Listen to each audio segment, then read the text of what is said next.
Hello everyone, I hope you are doing very well. So very good evening to everyone. So आज हम start करेंगे एक काफी interesting chapter structure of atom. देखो हमने पढ़ लिया मैटर। मैटर किससे बना हुआ है? Matter is like made up of what? Atoms. Atoms are the smallest particles और atoms are the building blocks of matter, right? Atoms are the smallest particles according to John Dalton. हमने atoms and molecules cover कर लिया। Matter in our surrounding हमें पता है। Is matter around us pure? ये भी बात हमें पता है। पर एटम अगर मैटर के जो बिल्डिंग ब्लॉक्स है वो एटम है, तो एटम का स्ट्रक्चर कैसा है उसके बारे में चलिए जानते हैं। तो ध्यान से समझिएगा, इंपॉर्टेंट बात है। देखिए, पहले मैं आपको बताता हूं कि जो मैटर है उसका जो बिल्डिंग ब्लॉक है वो कौन है? एटम। अब हमने कह दिया atoms are the smallest particle, tiniest particle, but ऐसा नहीं है। लेटर ऑन बहुत सारे एक्सपेरिमेंट्स हुए और पता लगा कि एटम स्मॉलेस्ट पार्टिकल्स नहीं है, इसके अंदर भी सब एटॉमिक पार्टिकल्स प्रेजेंट है। तो चलिए आपको इंट्रोडक्शन करते हैं किससे? स्ट्रक्चर ऑफ एटम चैप्टर से। तो एटम के स्ट्रक्चर के बारे में हम जानना चाह रहे हैं। ये कुछ आप ऐसा समझ सकते हो, मान लीजिए एक घर है। अब मैं आपसे कह दूं कि ये घर है, ये आपको खरीदना है, सेल पर है। मैं कह रहा हूं ये घर आपको मान लीजिए 40 लाख में मिल रहा है। मैंने कह दिया ये 300 गज में है ना, या एक पर्टिकुलर इतने स्क्वायर फुट में। तो आप क्या कहेंगे कि घर तो है, दूर से दिख रहा है। मैं कहूंगा उधर एक रूम है, उधर एक रूम है, उधर एक रूम है, ये है वो है वगैरह वगैरह एटसेट्रा। बट आप अंदर जाके चेक करेंगे, इधर रूम है, इधर ड्राइंग रूम है, इधर लॉबी है, किचन है, वॉशरूम है, ये है वो है, सारी चीजें आप चेक करेंगे उससे। तो एक्चुअली में एटम के अंदर है क्या? मैंने बोल दिया एटम स्मॉलेस्ट पार्टिकल नहीं है मान लीजिए, बट फिर क्या है एटम के अंदर? वो सारी चीजें पता लगाई एक्सपेरिमेंट्स के द्वारा। So the our idea of tiniest unit of matter, मतलब अणु एंड परमाणु, अणु इज मॉलिक्यूल एंड परमाणु is atom, was propounded by Maharshi Kanad. Maharshi Kanad in Vedic period in our country. Democritus, उसके बाद Leucippus and Democritus, a Greek philosopher, also proposed that matter is made up of very very small particles, extremely small particles, जिसे हम कहते हैं atom. मतलब atom को बोल दिया गया स्मॉलेस्ट पार्टिकल। ठीक है जी। मतलब आप किसी भी चीज को फर्दर डिवाइड करते रहे, डिवाइड करते रहे, डिवाइड करते रहे, अल्टीमेटली आपको एक चीज मिलेगी जिसे हम बोलेंगे एटम, जिसको फर्दर डिवाइड करना पॉसिबल नहीं है। The name atom comes from Greek language. कौन सी लैंग्वेज से आता है? ग्रीक लैंग्वेज से। अब बात ये आती है, समझना ध्यान से। डेमोक्रिटस, एक Greek philosopher, also proposed that matter is made up of extremely small particles and जिन्हें हम कहते हैं atom. The name atom comes from Greek language. Atom कौन से वर्ड से आया है? यह आया अल्फाटोमियो से। अल्फाटोमियो का मतलब है क्या है? एटम। अल्फाटोमियो का मतलब क्या है? एटम। ठीक है। और आप सीधा समझ सकते हैं एटम अनकटेबल है, अनडिवाइडेबल है। फिर आए John Dalton. John Dalton in 1808 published theory of an atom assuming that atoms are the ultimate indivisible particles of matter। और जॉन डाल्टन ने अपनी nature like on the nature of matter पर अपनी theory they the, nature of matter को explain करने के लिए, और अपने कुछ पोस्टुलेट्स प्रोवाइड कर दी जो मैं आपको बता चुका हूं ऑलरेडी। उन्होंने कह दिया कि एटम स्मॉलेस्ट पार्टिकल्स हैं, डिफरेंट एलिमेंट्स के जो एटम्स होंगे उनकी डिफरेंट प्रॉपर्टीज होंगी, अगर सेम एलिमेंट के एटम्स हैं तो उनकी सेम प्रॉपर्टीज होंगी, एटसेट्रा। बहुत सारी बातें थी। उन्होंने कह दिया एटम स्मॉलेस्ट यूनिट है और इसको डिवाइड नहीं किया जा सकता, इंडिविजिबल है और अनकटेबल है। बट लेटर ऑन बहुत सारे साइंटिस्ट आए, जैसे कि विलियम क्रूक्स। उन्होंने एक्सपेरिमेंट्स किए, cathode rays experiment, anode rays experiment, आप अपनी नेक्स्ट ग्रेड्स में पढ़ेंगे। जे थॉमसन मॉडल आया, Goldstein, Rutherford model, Bohr model, बहुत सारी चीजें। जैसे 1878 में विलियम क्रूक्स ने अपना एक्सपेरिमेंट किया था, कैथोड रेज एक्सपेरिमेंट दिया था। जे थॉमसन 1897, गोल्डस्टीन ने प्रूव किया that atom of an element contains smaller particles.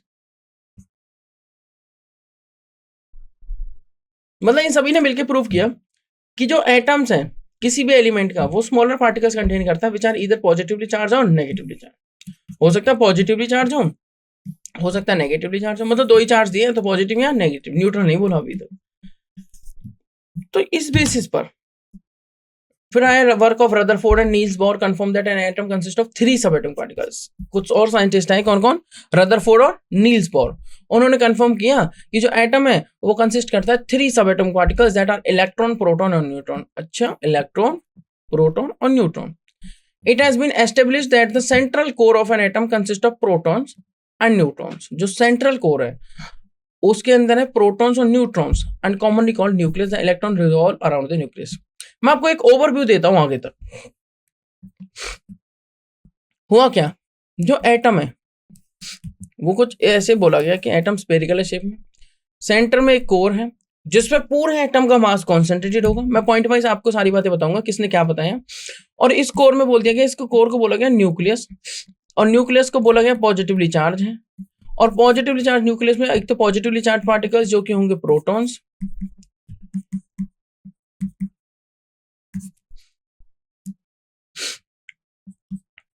और एक नेगेटिवली चार्ज पार्टिकल जो कि होंगे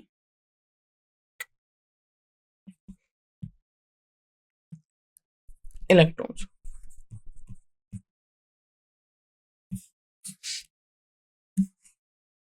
ठीक है, ये न्यूक्लियस के अंदर नहीं होंगे, बट इलेक्ट्रॉन्स जो घूम रहे हैं वो दूर कहां पे घूम रहे हैं? इस न्यूक्लियस के चारों तरफ। तो इसके अंदर कौन है? न्यूट्रल पार्टिकल्स, ये ध्यान रखना है। दूसरा कौन है इसके अंदर? न्यूट्रल, जिन पे कोई भी चार्ज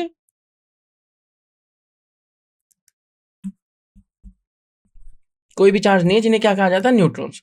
तो प्रोटॉन्स आर पॉजिटिवली चार्ज सब एटॉमिक पार्टिकल्स और न्यूट्रॉन्स आर न्यूट्रल सब atomic particles.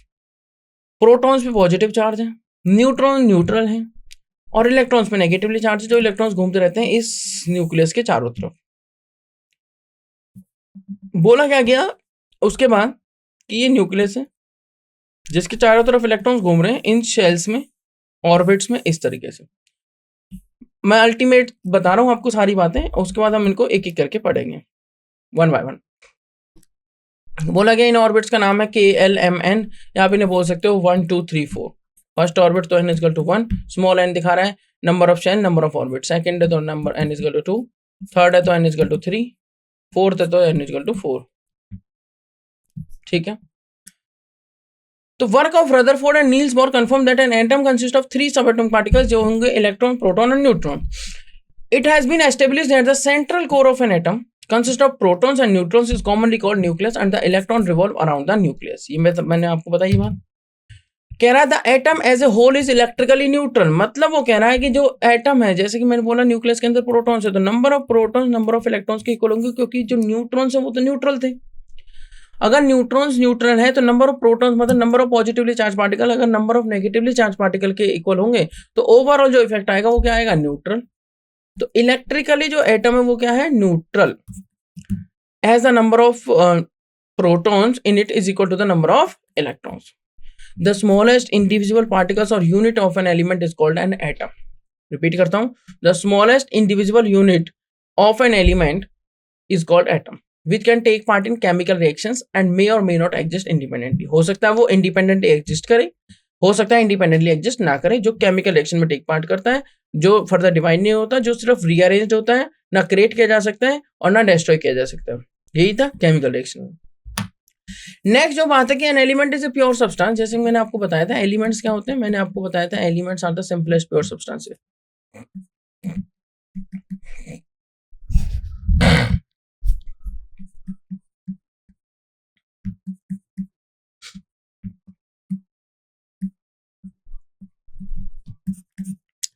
Elements are the simplest pure substances. So an element is a pure substance which cannot be subdivided into 2 or more new substances। मतलब जैसे sodium एक element है, ऐसा नहीं कि इसको डिवाइड करके आप 2 नए सब्सटेंस बना दो बाय एनी मींस, राइट। ठीक है, न्यूक्लियर लेवल पे हम नहीं जा रहे हैं, हम सिंपल बात कर रहे हैं। The word atom is given by John Dalton. The word atom is given by John Dalton. ठीक है, उसके बाद अब आता है fundamental particles of an atom. वैसे तो एटम के अंदर बहुत सारे फंडामेंटल पार्टिकल्स है, सबएटॉमिक पार्टिकल्स है 35 से भी ज्यादा, बट हम बेसिक 3 फंडामेंटल पार्टिकल्स को पढ़ते हैं, इलेक्ट्रॉन, प्रोटॉन और न्यूट्रॉन। फर्स्ट ऑफ ऑल चलिए पढ़ते हैं इलेक्ट्रॉन। इलेक्ट्रॉन क्या है? इलेक्ट्रॉन को इस तरीके से दिखा सकते हैं, ई नेगेटिव, मतलब इसके पास चार्ज हुआ यूनिट नेगेटिव। तो इलेक्ट्रॉन एक हल्का सा पार्टिकल है, बहुत हल्का। कितना हल्का कैसे पता लगा? Electron has a negative charge on it and it's mass is 1/1837। मतलब एक हाइड्रोजन एटम का इतना part 1/1837 times the mass of one atom of hydrogen. इतना मास होता है किसका? इलेक्ट्रॉन का। समझिए, it is denoted by this symbol 0 1 0। ठीक है, आप इसको क्या लिख सकते हैं? बीटा। क्या लिख सकते हैं? Beta. Where this 0 denotes its mass and -1 denote its charge. या आप इसको ई भी लिख सकते हैं। क्या लिख सकते हैं इसको? ई। ठीक है, -1 E0। यहां पे चार्ज की वैल्यू कितनी है? -1 और मास की value 0। Electrons in the outermost shell are called valence electrons. और जो इलेक्ट्रॉन लास्ट वाली शेल में होते हैं, outermost shell, last shell, उसे हम कहते हैं वैलेंस इलेक्ट्रॉन्स। क्या कहते हैं उन्हें? Valence electrons. इलेक्ट्रॉन का जो मास होता है, मास ऑफ इलेक्ट्रॉन, वैसे होता कितना है? जैसे कि यहाँ पे 0 दिखाया गया है, होता कितना? 9.1 इंटू 10⁻31 किलोग्राम। और अगर ग्राम में बात करूं तो 9.1 इंटू 10⁻28 ग्राम। इंटरेस्टिंग। नेक्स्ट जो बात आती है वो क्या है? प्रोटॉन।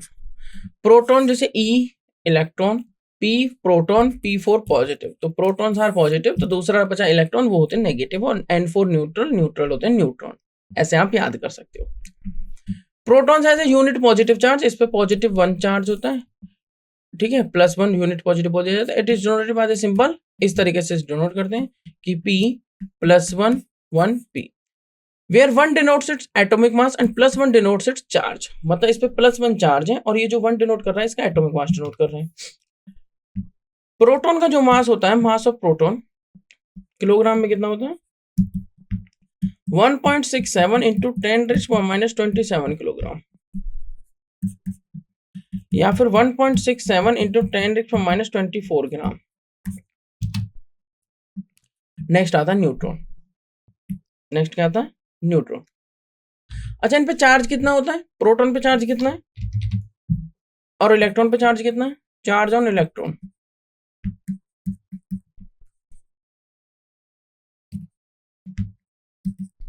कूलम में बताता हूं। इलेक्ट्रॉन का चार्ज होता है 1.6 इंटू 10⁻19 कूलम और प्रोटॉन का चार्ज होता है 1.6 इंटू 10⁻19 कूलम। सेम चार्ज, हाँ, इस पे माइनस और इस पे प्लस। ये चीज तो ध्यान रखनी है। नेक्स्ट आता है न्यूट्रॉन। न्यूट्रॉन क्या कहता है कि न्यूट्रॉन मतलब न्यूट्रल। न्यूट्रल मतलब no charge. Neutron has no electric charge on it. Its mass is almost equal to mass of 1 atom of hydrogen. Same proton का मास भी इक्वल टू होता है 1 एटम ऑफ हाइड्रोजन के। It is denoted by the symbol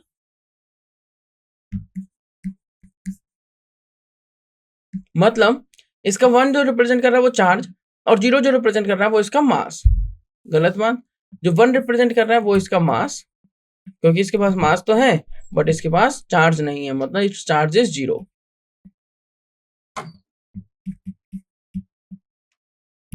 0 means neutral. 0 means neutral. Next जो बात आती है, in the neutral atom the total number of protons in the nucleus is equal to the number of electrons revolving around the nucleus। आप कोई भी atom ले लो जो neutral है, उसके अंदर नंबर ऑफ प्रोटॉन्स इक्वल रहेंगे नंबर ऑफ इलेक्ट्रॉन्स के। अगर 10 प्रोटॉन है तो 10 ही इलेक्ट्रॉन है, क्योंकि 10 पॉजिटिव हो गया और 10 नेगेटिव हो गया, न्यूट्रल हो गया। अगर 20 प्रोटॉन है तो 20 ही इलेक्ट्रॉन है। मान लीजिए कोई ऐसा केस आ जाता है जिसके अंदर 19 प्रोटॉन है और 20 इलेक्ट्रॉन है, तो जब आप देखेंगे इसको तो ये न्यूट्रल नहीं होगा। पॉजिटिव नेगेटिव को न्यूट्रल नहीं कर रहे हैं, इसका मतलब पॉजिटिव कम है, पॉजिटिव की वैल्यू कम है, नेगेटिव ज्यादा है। नेगेटिव ज्यादा है तो इस एटम पे कैसा चार्ज देखने लगेगा? नेगेटिव। कितना नेगेटिव वो बताएगा ये कि कितने प्रोटॉन कितने इलेक्ट्रॉन को कैंसिल कर पा रहे हैं। तो 19 प्रोटॉन 19 इलेक्ट्रॉन को कैंसिल कर देंगे, बचा 1 इलेक्ट्रॉन, तो 1 नेगेटिव चार्ज दिखने लगेगा। फॉर एग्जांपल आपने लिया सोडियम। सोडियम के इलेक्ट्रॉनिक कॉन्फिगरेशन में आपको लिखना सिखाऊंगा, अभी मैं बता देता हूँ 281। आपने इससे 1 इलेक्ट्रॉन रिमूव कर दिया, बन गया Na पॉजिटिव। कैसे भी लिखा मैंने Na पॉजिटिव? क्योंकि आपके पास इसके पास हो गए 2,8। यहाँ पर जो नंबर ऑफ इलेक्ट्रॉन थे वो थे आपके 11, नंबर ऑफ प्रोटॉन थे वो थे 11, बट यहाँ पर एक इलेक्ट्रॉन रिमूव करने के बाद नंबर ऑफ इलेक्ट्रॉन रह गए 10, नंबर ऑफ प्रोटॉन अभी भी कितने 11। तो 11 और 10 तो कंपेयर करेंगे तो आपके 1 पॉजिटिव रह जाएगा, जिसको हम यहाँ पे सुपर स्क्रिप्ट में ऐसे शो करते हैं। क्लियर, ये सुपर स्क्रिप्ट में शो किया जाता है। ये हमने पढ़ लिया फंडामेंटल पार्टिकल्स ऑफ एटम। ये एक टेबुलर फॉर्म है जिससे हम आपको बता रहा हूँ एक बार कि जो प्रॉपर्टी है वो क्या है। जैसे डिस्कवरी किसने की थी इलेक्ट्रॉन की, जे थॉमसन ने, प्रोटॉन की गोल्डस्टीन ने, रदरफोर्ड ने की थी न्यूक्लियस की, और जेम्स चैडविक ने किया था न्यूट्रॉन को डिस्कवर। सिंबल आप देख सकते हैं स्मॉल ई, स्मॉल पी और स्मॉल एन। उसके बाद आप नेचर देख सकते हैं, नेगेटिवली चार्ज होता है, पॉजिटिवली चार्ज होता है न्यूट्रल, और रिलेटिव चार्ज आप देख सकते हैं -1, +1 और 0। क्लियर। एब्सोल्यूट चार्ज ये 1.602 × 10⁻19 कूलम, इसका भी 1.602 × 10⁻19 कूलम, बस इसका माइनस और इसका प्लस और इसका 0। इसका रिलेटिव मास 1/1837 किसका, हाइड्रोजन एटम का। इसका same as of hydrogen atom, same as of hydrogen atom. Absolute mass अगर निकालो तो 9.109 × 10⁻28 ग्राम, 1.6725 × 10⁻24 ग्राम और 1.6748 × 10⁻24 ग्राम। तो अप्रोक्स मास जो होता है प्रोटॉन और न्यूट्रॉन का क्या होता है, इक्वल। सो चलिए डिस्कस करते हैं Thompson model of an atom. एक बार मैं क्विकली डिस्कस कर लेता हूं जो हमने अभी अभी डिस्कस किया है। क्या, ये fundamental particles of an atom जो होते हैं उनकी प्रॉपर्टीज को देखिए ध्यान से। डिस्कवरी जो की थी इलेक्ट्रॉन की वो की थी जे थॉमसन ने। प्रोटॉन की डिस्कवरी की थी अर्नेस्ट गोल्डस्टीन ने। ठीक है, प्रोटॉन की डिस्कवरी किसने की थी, गोल्डस्टीन ने। और न्यूट्रॉन की डिस्कवरी की थी जेम्स चैडविक ने। इलेक्ट्रॉन का सिंबल होता है ये, प्रोटॉन का स्मॉल पी और न्यूट्रॉन का स्मॉल एन। इलेक्ट्रॉन का मास क्या होता है, चार्ज क्या होता है, वो सारी चीज देखेंगे। इलेक्ट्रॉन होता है negatively charge, proton positively charge, neutron neutral. Electron पे रिलेटिवली चार्ज बात करूं तो -1, इस पे +1 प्रोटॉन पे और न्यूट्रॉन पे 0 चार्ज। क्लियर। नेक्स्ट जो एब्सोल्यूट चार्ज होता है वो 1.6 -1.602 × 10⁻19 कूलम इलेक्ट्रॉन पर, प्लस 1.602 × 10⁻19 कूलम प्रोटॉन पर। इसको इस तरीके से लिखेंगे 1.602 × 10⁻19 कूलम। न्यूट्रॉन पे कोई चार्ज नहीं होता, न्यूट्रल। जो इसका रिलेटिव मास बात करूं हाइड्रोजन एटम के रेस्पेक्ट में, वो होता है 1/1837 of 1 atom of hydrogen, electron का मास। और ये हाइड्रोजन एटम के बराबर होता है प्रोटॉन का, और न्यूट्रॉन का भी किसके बराबर होता है, हाइड्रोजन एटम के बराबर। एब्सोल्यूट मास की अगर बात करूं तो वो एग्जैक्टली मास होता है इलेक्ट्रॉन का 9.109 × 10⁻28 ग्राम या 9.109 × 10⁻31 किलोग्राम। प्रोटॉन का होता है 1.6725 और न्यूट्रॉन का होता है 1.6748, मतलब न्यूट्रॉन 48 आ गया और प्रोटॉन में 25 आ गया। एग्जैक्टली नियरली इनको क्या बोल दिया जाता है, सेम बोल दिया जाता है। प्रोटॉन और न्यूट्रॉन का मास नियरली क्या, सेम। 1.6725 × 10⁻24 ग्राम, या फिर आप बोल सकते हैं 1.6725 × 10⁻27 किलोग्राम। सेम इसमें भी आप बोल सकते हैं 1.6748 × 10⁻27 किलोग्राम। ठीक है। नेक्स्ट जब हम मूव करेंगे वो होगा हमारा Thompson model of an atom. अभी तक हमने क्या पढ़ा है मैं आपको बता देता हूं। हमने इंट्रोडक्शन लिया, फंडामेंटल पार्टिकल्स के बारे में देखा। अब हम एक्चुअली में पढ़ेंगे कि Thompson model of an atom क्या है। हमने देखा अभी तक कि एटम जो है, ठीक है, वो क्या है, स्फेरिकल शेप में है। ठीक है, और उसमें एक सेंटर में एक कोर है जिसको न्यूक्लियस कहा जाता है, जिसमें प्रोटॉन और न्यूट्रॉन है और इलेक्ट्रॉन इसके चारों तरफ घूम रहे हैं। इलेक्ट्रॉन्स जो है वो electron, proton, neutron fundamental particle है। इलेक्ट्रॉन्स पे नेगेटिव चार्ज होता है, प्रोटॉन्स पे पॉजिटिव और न्यूट्रॉन न्यूट्रल होते हैं। ठीक है, एक्चुअली में कैसे कैसे डिस्कवर होते हैं उन सारी चीजों को हम डिस्कस करेंगे। तो पहला मॉडल आता है जो सक्सेसफुल मॉडल था, थॉमसन मॉडल ऑफ एटम, जिसको जे थॉमसन ने ही इलेक्ट्रॉन की डिस्कवरी की थी। तो जो जे थॉमसन ने जब ये मॉडल दिया था तो उन्होंने क्या कहा था, जैसे आपने वाटरमेलन देखा होगा, राइट। वाटरमेलन के में दो चीजें होती हैं, एक तो रेड पोर्शन और उसके अंदर उसके सीड्स होते हैं। तो जैसे जे थॉमसन ने क्या देखा, एक ऐसी क्रिसमस पे डिश बनती है, प्लम पुडिंग डिश। होता क्या है, जैसे प्लम पुडिंग आप ले लो या हलवा ले लो सिंपल, ठीक है, उसी तरीके से वाटरमेलन। हुआ क्या कि जे थॉमसन ने कहा कि एटम तो है स्फेरिकल शेप में, जिसमें पूरा जो स्फेयर है वो पॉजिटिवली चार्ज स्फेयर है, और जो इलेक्ट्रॉन्स हैं वो नेगेटिवली चार्ज उस स्फेयर में धसे हुए हैं, एम्बेडेड है। जैसे कि वाटरमेलन के रेड वाले पोर्शन को पॉजिटिव बोलूं, पॉजिटिवली चार्ज स्फेयर, और जो सीड्स हैं वो इलेक्ट्रॉन मान लिए जाए, तो इलेक्ट्रॉन उसमें धसे हुए। इसी तरीके से उन्होंने अपने मॉडल को, जे थॉमसन मॉडल ने अपने मॉडल को क्या कहा, जे थॉमसन ने वाटरमेलन मॉडल या फिर प्लम पुडिंग मॉडल। जैसे हलवे में जो आपकी क्या होती हैं, किशमिश जो होती हैं या ड्राई फ्रूट जो होते हैं वो धसे हुए होते हैं, like that. So after the discovery of electrons and protons, J Thomson 1898 में try to explain the arrangement of electron. भाई ये पता लग गया इलेक्ट्रॉन्स है, प्रोटॉन्स है, न्यूट्रॉन्स है, किसके अंदर है, एटम के अंदर। बट है कहां पर, एग्जैक्ट लोकेशन क्या है? मैं दूर से खड़ा होकर बोल दूं कि इस घर में 10 कमरे हैं, 10 कमरे में 10 बेड है, 10 चेयर है, 10 टेबल लगी हुई है, बट है कहां पर एग्जैक्टली? क्या एक ही रूम में 10 की 10 टेबल है, या 10 रूम में 10 टेबल है, सिंगल सिंगल? किस तरीके से अरेंजमेंट है? मैं बोल दूं इस क्लास में 50 बच्चे बैठे हुए हैं, कैसे बैठे हुए हैं? एक बेंच पे 2 हैं, 50 बेंच है भी या नहीं है? तो इस तरीके से अभी हमने एक एटम का ओवरव्यू लिया है कि एटम के अंदर 3 चीजें दिख रही हैं मुझे, electron, proton, neutron, fundamental particle, जिन्हें बोलते थे सब एटॉमिक पार्टिकल, जिनका मास, चार्ज और कैसा नेचर है, इलेक्ट्रोनेगेटिव नेगेटिव कौन है, पॉजिटिव कौन है, इलेक्ट्रिक फील्ड में कैसा नेचर दिखाएंगे, वो सारी चीजें हमने देखी। पर एक्चुअल में उनकी एटम के अंदर अरेंजमेंट क्या है वो हमें अब चेक करनी है। तो जे थॉमसन ने पहला सक्सेसफुल मॉडल दिया उस बात को एक्सप्लेन करने के लिए, जो मैंने अभी आपको बताया, उन्होंने यही कहा था। He tried to explain the arrangement of electrons and protons within the atom. He proposed that an atom consists of a sphere of positively charged, right, in which electrons are embedded like plum in pudding or seeds evenly distributed in red spongy mass in watermelon. तो simple सा जो diagram होगा Thompson model का वो क्या होगा, एक sphere बनाइए, atom is spherical in shape, जो कैसा चार्ज है, पॉजिटिवली चार्ज स्फीयर, तो मैं डॉट डॉट डॉट जो दिखाऊंगा वो होंगे पॉजिटिव चार्ज स्फीयर के लिए, और फिर इसके अंदर आप जगह जगह जगह जगह इलेक्ट्रॉन्स दिखा दीजिए, मतलब electrons are embedded in it, electrons are embedded in it. तो इस तरीके से आप समझ सकते हैं क्या, ये हमारा क्या हो गया, Thompson model of an atom. Interesting बात जो जे थॉमसन ने कही और जो अब तक भी चल रही है वो क्या थी, जे थॉमसन मॉडल तो फेल हो गया था कुछ टाइम बाद, बट जो अभी तक बात चल रही वो ये है कि एटम इलेक्ट्रिकली न्यूट्रल था। एटम क्या था, इलेक्ट्रिकली न्यूट्रल। अब न्यूट्रल अगर कोई चीज है तो इसका मतलब जितना पॉजिटिव उसके अंदर है उतना ही नेगेटिव है। पॉजिटिव वाले पार्टिकल्स को प्रोटॉन कहते हैं हम, और नेगेटिव वाले जो पार्टिकल्स है उन्हें क्या कहा जाता है, वो इलेक्ट्रॉन्स हैं एटम के अंदर।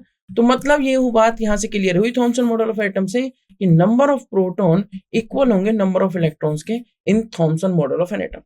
मैं रिपीट करता हूं और क्विकली बताता हूं थॉमसन मॉडल ऑफ एटम क्या है। थॉमसन मॉडल ने क्या कहा, एटम स्फेरिकल शेप में पॉजिटिवली चार्ज स्फीयर है जिसके अंदर इलेक्ट्रॉन धसे हुए हैं, जैसे सीड्स धसे हुए हैं वाटरमेलन में, या प्लम है पुडिंग में, राइट, रेजिन्स है हलवे में, उस तरीके से। बस यही सिंपल सा तो है कौन, Thompson model of an atom.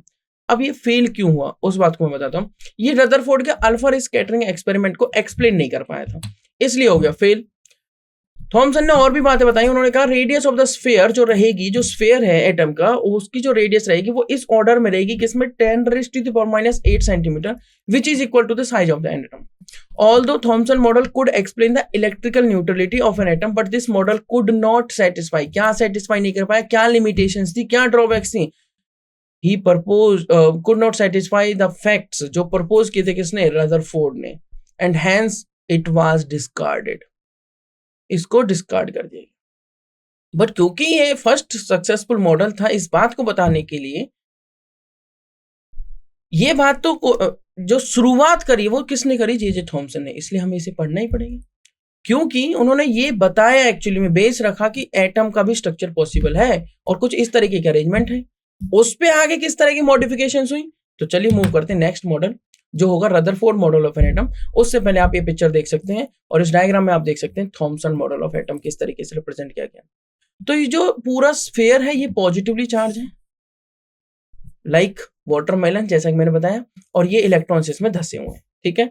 ये आपका Thompson model of an atom है, और मैं फिर से बता देता हूँ, इस Thompson model of an atom पे उस टाइम तक इलेक्ट्रॉन्स का पता था, पॉजिटिवली चार्ज बोला गया है क्योंकि प्रोटॉन्स का नहीं पता था, तो उन्होंने पॉजिटिवली चार्ज चलो बोल देते हैं, तो number of positively charge particles equal होंगे number of negatively charge particles के in Thomson model of an atom, मतलब इलेक्ट्रिकली न्यूट्रल, ठीक है। अगर number of positively charge particles number of negatively charge particles, मतलब number of electrons number of protons के equal नहीं रहे, तो क्या ये इलेक्ट्रिकली न्यूट्रल रहेगा, नहीं रहेगा। थॉमसन मॉडल ऑफ एटम के अकॉर्डिंग आगे देखते हैं कुछ बातें। Thompson model of an atom यहाँ पे फिनिश होता है। जो नेक्स्ट बात है वो प्रोटॉन के बारे में।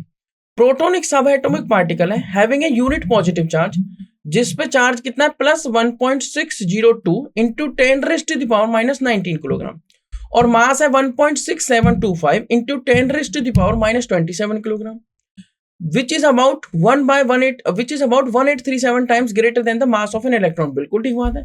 अरे सिंपल सी बात है, हाइड्रोजन का मास मान लो x है ना, तो इलेक्ट्रॉन का जो मास था वो 1/1837 मास था किसका, हाइड्रोजन एटम का।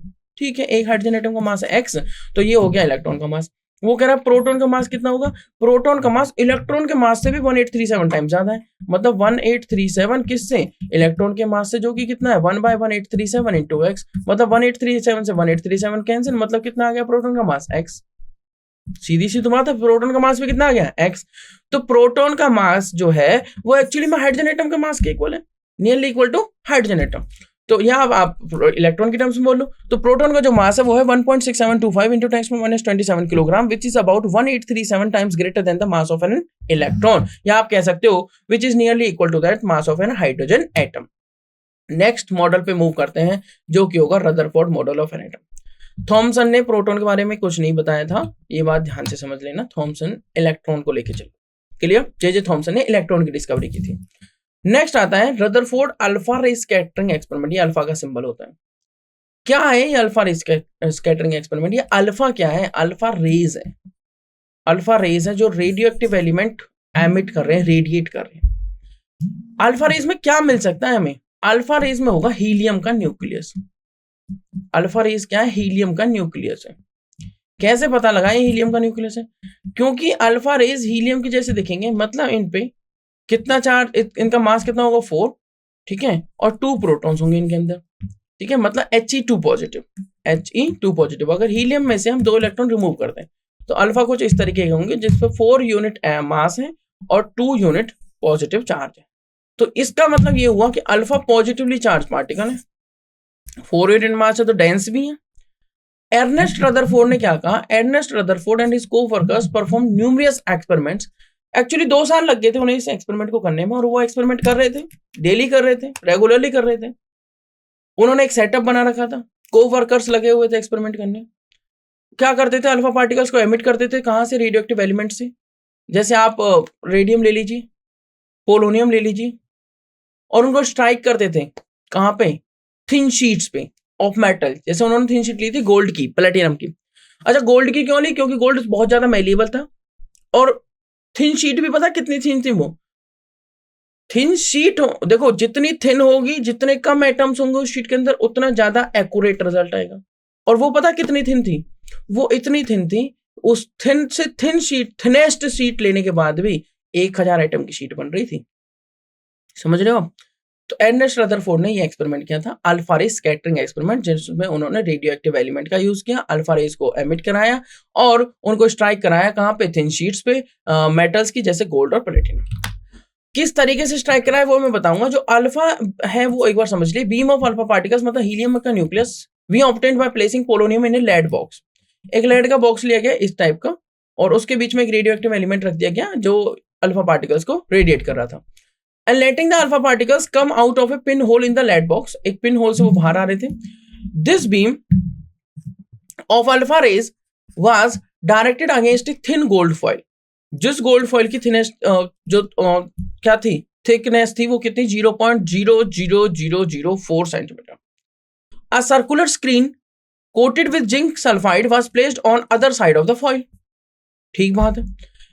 अब ये ZnS की स्क्रीन जो लगाएगी, ये फ्लोरोसेंट मटेरियल है, तो जैसे इस पे कोई भी पार्टिकल, चार्ज पार्टिकल स्ट्राइक करेगा, ये चमक देगा, शाइनिंग देगा, ठीक है। अबाउट 99, अब कुछ ये क्या है observations, about 99% of the alpha rays, alpha particles passed undeflected through the gold foil and caused illumination of ZnS screen. Very few alpha particles underwent small and large deflection after passing through the gold foil. A very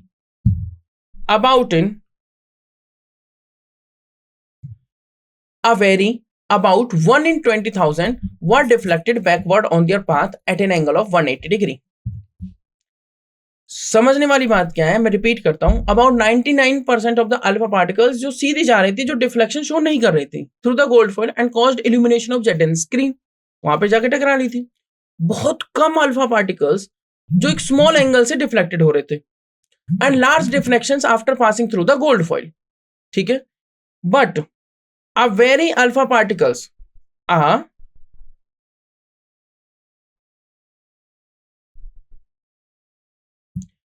a very few alpha particles 1 in 20,000 were deflected backward on their path at an angle of 180 degree.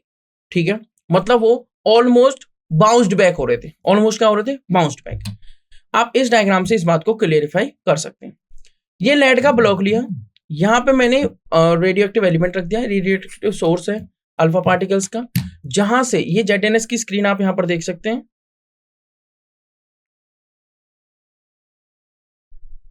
ठीक है, ये ZNS की screen आप यहां पर देख सकते हो। यहां पर आप देख सकते हो इस पिन होल से यहां से अल्फा पार्टिकल्स चल रहे हैं इस तरीके से। ये लेड प्लेट विद होल लगा रखा है, यहां से जो बाकी अल्फा पार्टिकल्स वो रुक जाएंगे और एक बीम की तरह जाएंगे। ये थिन गोल्ड फॉइल ले रखी है, इस पर वो स्ट्राइक करेंगे। मोस्टली अल्फा पार्टिकल्स सीधे जा रहे थे और स्ट्राइक कर रहे थे, मोस्ट अल्फा पार्टिकल्स यहाँ पे स्ट्राइक करेंगे। कुछ अल्फा पार्टिकल्स स्मॉल एंगल से डिफ्लेक्टेड हो रहे थे इस तरीके से। और ये सर्कुलर ZNS की स्क्रीन लगी है जो एक फ्लोरोसेंट मटेरियल है, ठीक है। और बहुत कम alpha particles, very few alpha particles जो बाउंस बैक हो रहे थे अप्रोक्स 180 डिग्री एंगल से। ये सर्कुलर की ZNS की स्क्रीन लगा रखी है, कंप्लीट है, ऐसा नहीं इनकम्प्लीट है, कंप्लीट है। सर्कुलर ZNS कोटेड स्क्रीन लगा रखी है। तो ये कुछ रदरफोर्ड का मॉडल था, ठीक है। यहाँ पे 3 बातें आई। अब जो कंक्लूजन होगा वो कंक्लूजन क्या है कि अगर पार्टिकल सीधे जा रहे हैं तो जो थिन फॉइल है गोल्ड की वो एटम से बनी हुई है, और अगर जो एटम है अगर वहां से पार्टिकल सीधे जा रहे हैं तो मैंने ये कहा है कि पार्टिकल अगर सीधे जा रहे हैं तो इसका मतलब ये हुआ अल्फा पार्टिकल्स पे पॉजिटिवली चार्ज है, मतलब एटम का मोस्टली स्पेस एम्प्टी है। बिल्कुल ठीक बात है। बट कुछ पार्टिकल स्मॉल एंगल से डिफ्लेक्टेड भी हो रहे हैं। अगर ऐसा है तो जो ये स्मॉल एंगल से डिफ्लेक्टेड होने वाले पार्टिकल्स वो ऐसे आए, कुछ इस एंगल से डिफ्लेक्टेड हो गए। इसका मतलब ये हुआ कि इस सेंटर पे, यहां पे एटम के अंदर सेंटर में कोई ऐसी चीज बैठी हुई है जो पॉजिटिवली चार्ज है, और पॉजिटिवली चार्ज होने के साथ साथ वो पता है बहुत स्मॉल एरिया को कवर कर रही है, मतलब वेरी लिटिल वॉल्यूम। उसके बाद क्या हुआ, थर्ड पॉइंट ये कह रहा है कि वेरी फ्यू अल्फा पार्टिकल्स, मतलब 1 आउट ऑफ 20,000, 20,000 में से सिर्फ एक अल्फा पार्टिकल वापस आ रहा था टकरा के वापस आने का मतलब ये है कि ये जो चीज है, ये जो यहाँ पे कोर है, ये हैवी और हाईली डेंस है। और बाद में बताया गया कि entire mass of the atom इसी बात पर, इसी न्यूक्लियस पर कॉन्सेंट्रेटेड है। तो ये 3 कंक्लूजन आए और ये 3 ऑब्जर्वेशंस थी किसकी, Rutherford model of an atom की, ठीक है। उसके बाद हम रदरफोर्ड की लिमिटेशंस और रदरफोर्ड के ऑब्जर्वेशंस को डिस्कस करेंगे अपनी नेक्स्ट क्लास में। तब तक के लिए थैंक यू सो मच। मैं आपको एक बार क्विकली बता देता हूं, आज हमने जे थॉमसन मॉडल और रदरफोर्ड मॉडल को डिस्कस किया है। जे थॉमसन ने इलेक्ट्रॉन की डिस्कवरी की थी और रदरफोर्ड ने न्यूक्लियस की। न्यूक्लियस क्या होता है वो हम अपनी नेक्स्ट क्लास में डिस्कस करेंगे, ठीक है। और जे थॉमसन ने सिंपल सी बात की कि जो एटम है वो स्पेरिकल क्या है, शेप में, पॉजिटिवली चार्ज स्फीयर है, इलेक्ट्रॉन उसमें धसे हुए हैं और number of positively charge particles number of negatively charge particles के इक्वल है, मतलब एटम इलेक्ट्रिकली न्यूट्रल है, ठीक है। उसकी कुछ लिमिटेशंस थी, वो अल्फा स्कैटरिंग एक्सपेरिमेंट को सक्सेसफुली एक्सप्लेन नहीं कर पाया, तो उसके बाद आ गया रदरफोर्ड मॉडल। रदरफोर्ड मॉडल ने कुछ इस तरीके की बातें बताई और इन बातों को हम क्विकली रिकॉल करेंगे नेक्स्ट क्लास में और फिर आगे की क्लास डिस्कस करना स्टार्ट करेंगे, ठीक है। चलिए मिलते हैं फिर आपसे नेक्स्ट क्लास में। Thank you so much everyone.